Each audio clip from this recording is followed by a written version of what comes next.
is just going to Make a little ball. make a little ball. Maybe like a football. So it's a little bit more oblong, and you're just going to wrap it around. Just kind of press it. And just make sure it gets all the way.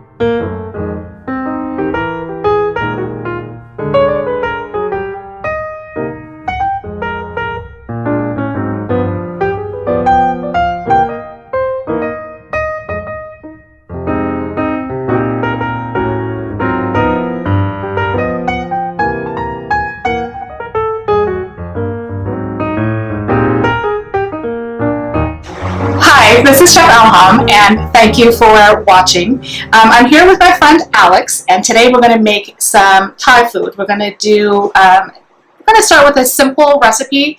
It's pork kebabs, and we're going to put them on. We're going to use the lemongrass as the skewer, so some of the lemongrass flavor is going to infuse into the meat.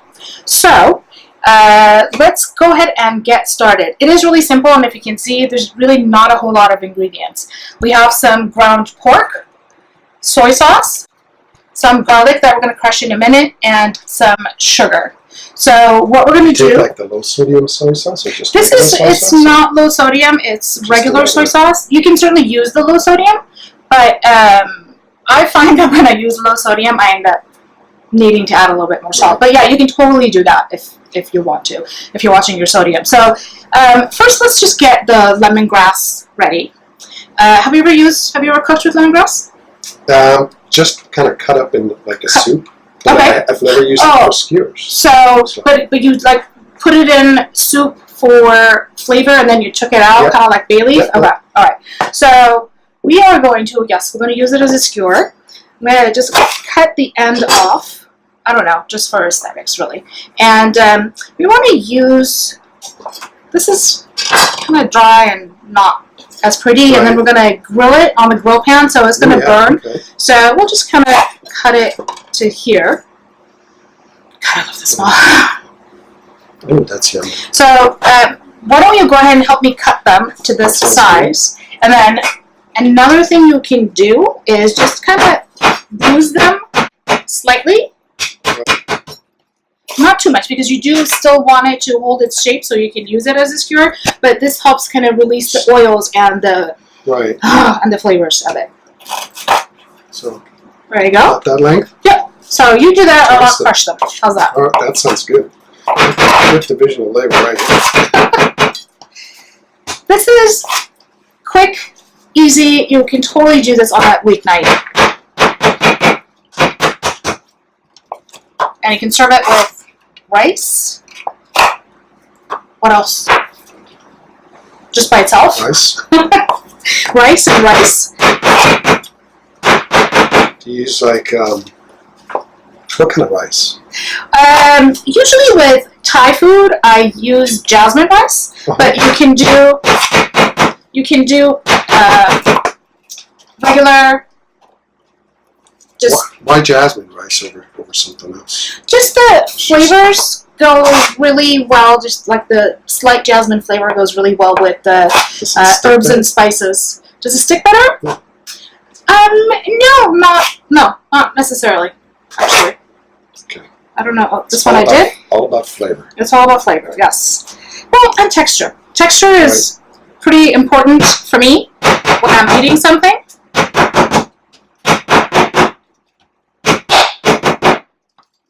If you don't have a pounder, you can also use the end of your knife. You can just kind of go like this. Okay? Right. And you can even just totally skip the step because, like I said, it's optional for a little bit more flavor. So we have our 8 skewers. Right. All right. We have our meat. I'm going to have you do this. So go ahead and mix the ground beef. Put that in here. So this is not measured. We need about a tablespoon. Do you feel comfortable putting it in, or you want me to? Why don't you call the when? Okay. When? All right. Okay. And then just half a teaspoon of sugar. Half a teaspoon of sugar. And then this is just the dipping sauce that we're going to use later. We don't put it in there. Oh, cool. Right. So, and then the recipe also asks for 4 cloves of garlic crushed. Do you have a garlic press at home? I have one at home, yeah. So but you can I use also a garlic press? sometimes, you know, if I Just don't, chop it? then I just usually just take the knife and flatten it down with the knife and go from there. You can also, like, since just I have this handy, you can also just kind of go like that. There you go. You still should chop it, but this helps to take the Loosen skin the off. shell. Yeah, exactly. Yeah, I don't know, I never saw this, but I kind of developed this technique where I just kind of cut halfway through and then just kind of pull up, and that kind of takes the skin beautifully. Like, That does. It just kind of holds everything down. Can you show us again? Maybe do a close-up so we can see. It's just at the end. You know, here's the dry bit, and you just cut in a little bit ahead of that, and about halfway down, and then you just push on the rest of the coat, and it just kind of holds the shell right in place, and you roll this thing out. I love that usually technique. comes out pretty well. Like here it just left. Actually, it's better than most other techniques I've seen. I'm definitely going to try that. All right, and then okay, then we'll. I will show you a trick. Oh, there you go. How to chop them, crush them. So you start with the back of your knife. Okay. Okay. You bring it close to the edge of your cutting board, and you actually kind of slice it like this first. Okay, so it's like sliced and crushed. It's already like 3 steps ahead, and then you can go through and and then. Oh, that is brilliant. Yeah, and then if you add actually a little salt that I don't have handy right now. Let's see. Oh, actually, no, I lied. It's okay. I will have you start mincing the other ones. Mincing the other ones, and I'm going to grab the salt really quick. That always kind of scares the heck out of me, putting the knife up like that. It's just very unusual position, but stuff works. I mean, look at this. Isn't that fun? I love when I learn something new. That is brilliant. And the thing was with the garlic press, after I use it, it's just always hard to clean. I know. You got to find that little thing that pushes everything out the other way. Do you have, what kind do you have? What brand name? It's okay, we can mention it. You know, I don't even know. It's like just a metal garlic press. Okay. Now, I do like, there's 2 brands I do like. One is Xylus, and the other one is actually German. It's of course. Of course. Yes, it's engineered perfectly. It is Rosla. I don't know if am I pronouncing it right? Rosla. Do you know Rosla? Is that how you say it? Rosla. No, that's how I say it. R-O with the umlaut, right? Yes, and then S-L-E. Yeah. Rosla. Oh, Rosla. What? All right, how do you pronounce it? R-O-S-L-E? Yes, with the little... L-E would be a wrestler. What do you say? That one is my favorite, and I'm not just saying that because you're here. You can put a couple of cloves in there, and it takes not a whole lot of effort to just kind of... Yes, and when you open it, it stays intact, but all the pieces kind of open up, so for easy cleanup. Nice. Yes. So we go and put that in there? So go ahead and put that in there. Oh, this is what I was going to show you with the salt. All right. See what I started talking about. So if you add just a little bit of salt, just a smidge. Just a smidge. It kind of helps to, well, you've already chopped it so finely already and beautifully, but it kind of helps to give it a little bit of texture so you can chop it more easily. But you'd already done a good job. Does it kind of draw the fluids out? Is that what happens? I'm always interested in the science behind it. Good. So am I, because I like to know the how and the why. Because recipes, all of it. This was 4 cloves of garlic and a pound of ground pork. Okay, you ready to get your hands dirty? Absolutely, get that in there. We have everything in there, so just kind of mush it all together. All right. You could even add a little bit of chopped lemongrass in there for a little extra lemongrass flavor if you like it. Yeah. So this is sort of semi-Thai, I call it. because really it's just the lemongrass, but you could, if you want to bring out, Right. more of the Thai flavor into it, you can add ginger to it. You can, like I said, add some of the lemongrass chopped in there. Okay. So just enough that it's mixed. Yeah, I'm having a little tough time getting the soy sauce all the way through. So the more you knead it, what happens is that the meat will become more. No, actually, it'll become more tough. The more you work the meat. Oh, yes. Okay, so we kind of want to be careful with that. So you just mix it until it's just blended. Now, ground pork, it has a high fat content. Yep. So actually, it's a little bit more forgiving than ground beef, for example. So the fat, if you do over mix it, the fat kind of still helps to tenderize it. But just a general good knowledge. All right, we have 8 skewers, so we need to divide that into 8.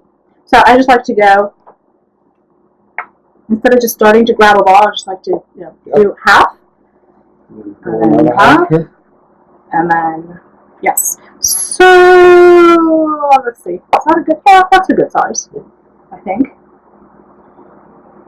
You can get really exact, like the anal attentive chef on Saturday Night Live, and weigh each one. That one needs to be divided by 2. Yeah, like it's a skate. That's approximate. There you go, kids. There's your fractions. So you can grill this on the grill outside, whether it's charcoal or gas. But today we're just going to do it on the grill pan. All right. So what we're going to do is just going to make a little ball. Make it a little ball. Maybe like a football. So it's a little bit more oblong, and you're just going to wrap it around. Just going to press that in there. And just make sure it gets all the way around. Work it all the way around. And how thick do you leave that? Just going to... Excellent question. So about this thing. So I'd say about like go by feel. Go by feel. I guess it's about like maybe half an inch above and half an inch under. And do you flatten the ends out, or you just kind of leave them all even so that they don't... it just kind of helps it stick. Oh, it just kind better. of seal it in there. Yes, sort of. Yes, and then so you can do it thinner, but this is gonna already cook so fast that if you make it a lot thinner, then it's just gonna like burn and overcook really easily.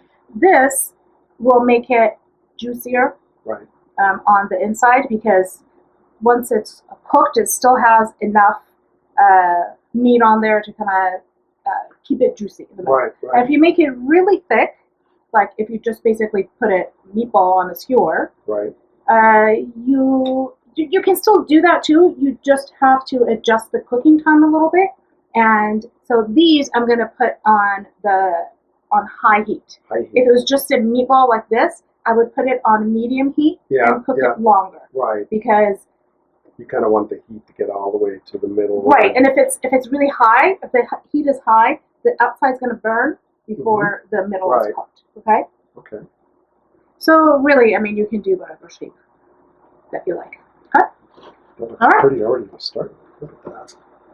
Oops. So, and we don't need to... If your pan is hot enough, whether it's a grill pan or saute pan, doesn't matter. If it's hot enough, you really don't need to put oil on it. It won't. It just comes sears right there. But, yeah, because I mean, usually you put oil for a couple of reasons. Probably in here. And it's enough fat, yes. Yes, but in general, even if you're cooking something that doesn't have this much fat, you want to heat up your cooking surface, whether it's the grill or your saute pan or grill pan or whatever. That'll keep it from sticking. And have you ever tried to cook something, put it down and it sticks, and then what do? I kind of leave it on there until it starts. Excellent. That's what you should do. Such a good student. Shredding. A+. Wait, it's what? It's what? Say that Well, when again? you pick it up, when Yeah. it's sticky, it Yeah. just kind of shreds everything. Yes, yes. And then So, you have, but if you leave it on, it just kind of comes loose after a while anyway. that's exactly the answer. But it's kind of a gut check move, isn't it? Well, I think the normal reaction for most people is to, oh my god, it's sticking, I better try and like get it off. Exactly. But I've done that. if it's, I learned by mistake. that's the best way to learn, right? So if you leave it on there, or if it's sticking to the pan, it just means that it's not cooked yet. Once it's cooked on that one side, and then it should come off pretty easily. Okay. There are exceptions. Can you think of any? When would it, like no matter what, would stick anyway? Would stick. If you have something sweet, if you have like a sweet barbecue sauce. Oh yeah, when it's a little tangy. So sometimes, yeah, you do have to help it a little bit. Mm-hmm. But in most cases, you don't need to. All right. Okay? So we're just going to put this right on the grill. I'll hand them to you. Okay. I'm going to put them this way. Sideways. So you get a nice diagonal grill marks on it. I didn't put this on a regular skewer, but it just looks, I don't know, prettier, more inviting than it's on the lemon grass. Alright, so we're going to let that just kind of grill away. How long does it take to go all the way through? A few minutes? Yeah, probably like 2 or 3 minutes on each side. Yeah, it also depends on the thickness of the meat that you have around it, but the way we have it now, I would say 2 or 3 minutes. Yeah.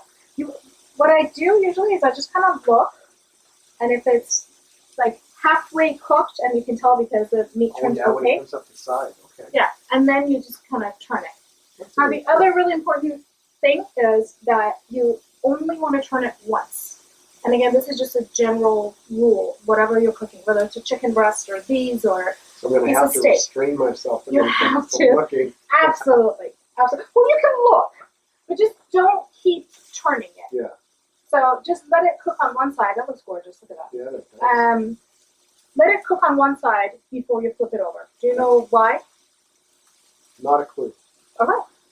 Good. I get to answer it. So, because, so here's your meat. Okay? Yeah. This is the thickness. The heat is coming from here. Right. And it's like, cooked. The heat rises to here. Okay. Yeah. And then you flip it. Okay. Well, now this side is cold. Yeah. So it takes time for it to kind of get to the center. The top is cooling off. Exactly. And it's the center we're worried about. We know the outside is going to cook.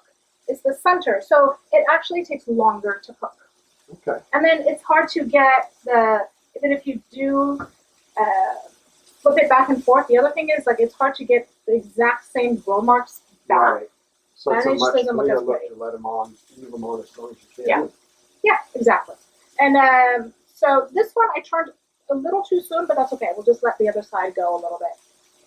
I'm constantly fiddling with the heat. This is on medium heat.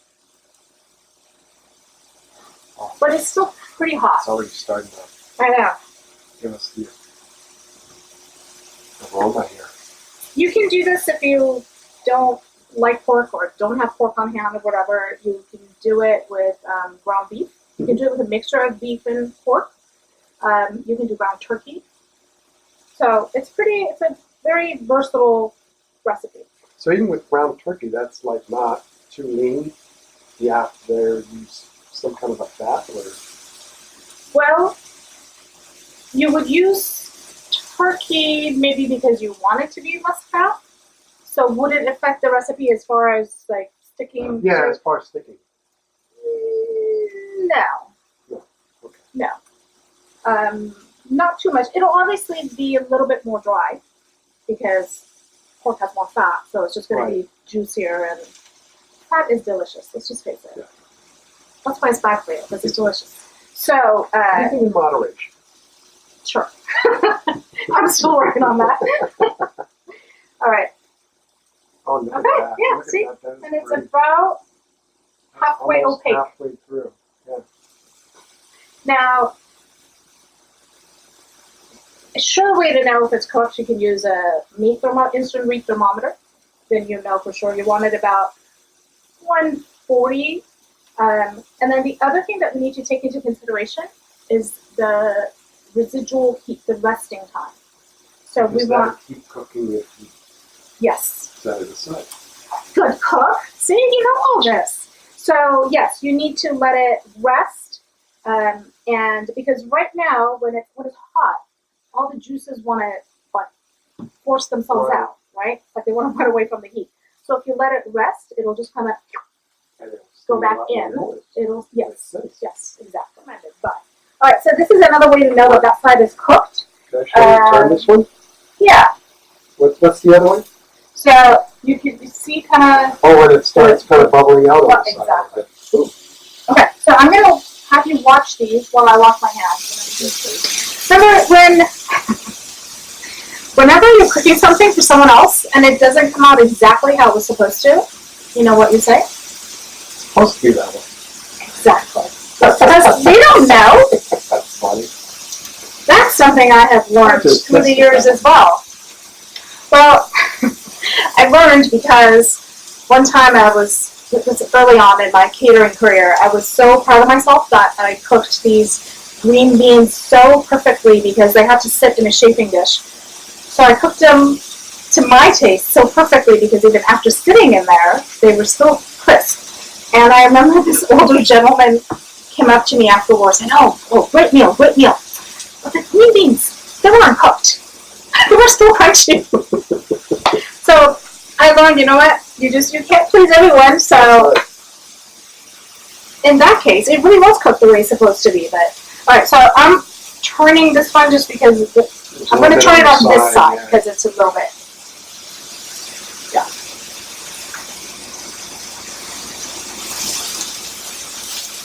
So here's the one thing that I think, as I was watching you turn these, learned here. So you really almost have to make sure that it's evenly distributed around it, because otherwise it kind of rocks, doesn't touch the pan, and doesn't cook you. Yes. Okay, so you're right. But there are two things. One, usually the two ends are not as thick, so those are the ends that are not going to be sitting flat on there anyway. Yeah. And then if we were cooking this in an outdoor barbecue, we would just close the lid and it just creates an oven, and then it'll just cook it all the way through. And you can, even on this, you can just put a lid on it. I'm going to find a lid. Good idea. Maybe. We'll see. I think I just messed up our camera. There we go. It's not big enough, but we'll do half an hour. Okay, we can put this sauce here. So how long do you usually let them rest when they're done? Excellent question. It depends. It depends on what you're cooking and how thick it is. So these 5 minutes is fine. Chicken breast, 5 minutes. If you're doing like a thick steak, I would say 10 to 15 minutes. That long? Yes, and I promise it'll still stay hot. So when you let them rest, you cover them loosely with aluminum foil. Okay. Loosely meaning like it still has to have room for the steam to escape, right? And yeah, 10 to 15 minutes, it'll still be hot. If you're doing like a turkey or even just like a whole chicken, a half hour. Yeah, the whole turkey, I usually let it rest. I've done this well. I've done this completely wrong. Great.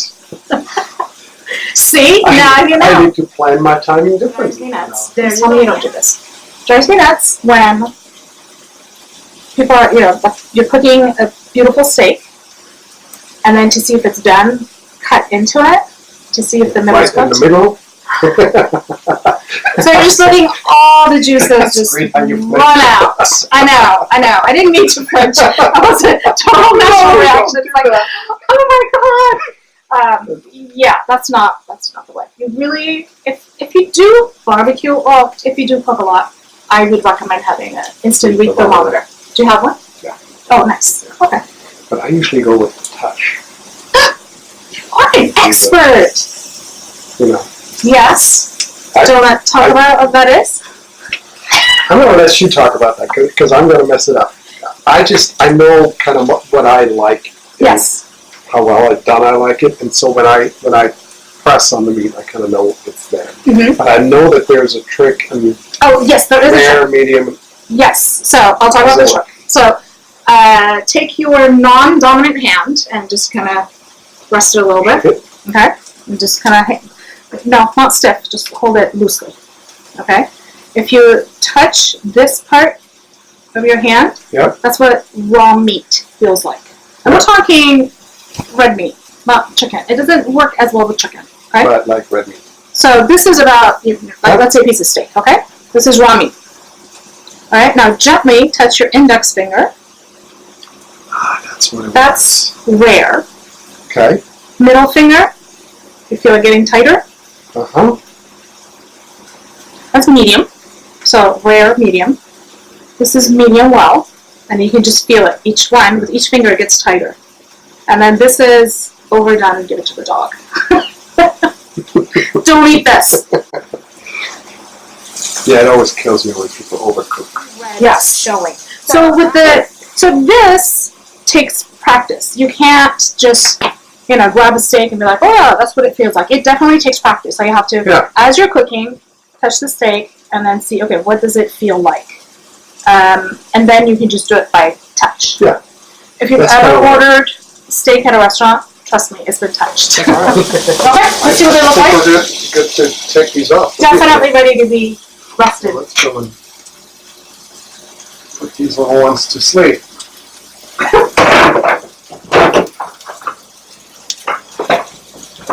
There we go. Oh, I can see the juice dripping. Are you okay? Would you like some tongs? We're doing okay. There we go. Okay, you know what? We can use this to let it rest as well. Let me move the sauce. Tent that over there. Yeah, there you go. Tent, that's the word I was wanting to use. Okay, so we'll let that sit for a couple minutes. While that's resting, I have a pretty platter. Lovely. I think it's pretty. It is. And so for presentation, I bought this banana blossom at the Asian market. And I'm going to just lay those on here. So Those look cool. I think those are good. Yeah. I'm gonna open one so you can see what it looks like on the inside. What do you use those for? Can you eat those? Honestly, I don't. Decoration. No. I think no. I think we're using it for decoration, but I think yes, you can cook with it. I think I'll just look up some recipes. Yeah. Look at that. So this is what's on the inside, which is kind of creepy and cool at the same time. Okay, we'll use these two. This one's a little dark on there. Okay, so what I want to do is just kind of wipe the outside a little bit, even though we're not going to eat it. Okay, is that one dry? Yeah. Okay, so this one is damp. I'm just wiping it. I see. What I want to do with the dry one is use a little bit of oil. Here, Give it a little steam. Yeah, exactly. So it just looks a little bit more pleasing to the eye. Just put some here. There you go.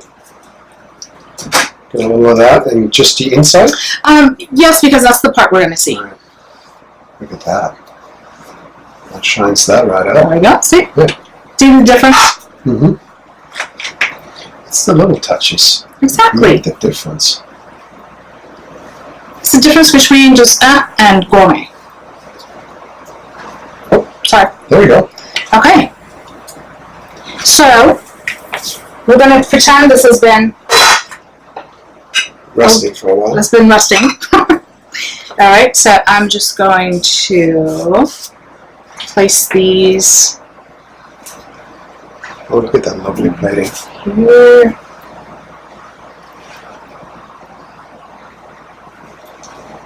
Okay, I'm not going to put too much on the platter because then you won't see the banana leaves. Just going to lift that up a little bit, and then here's the sauce that we can Put it in the middle. Shift in the middle here. Maybe put it, yeah.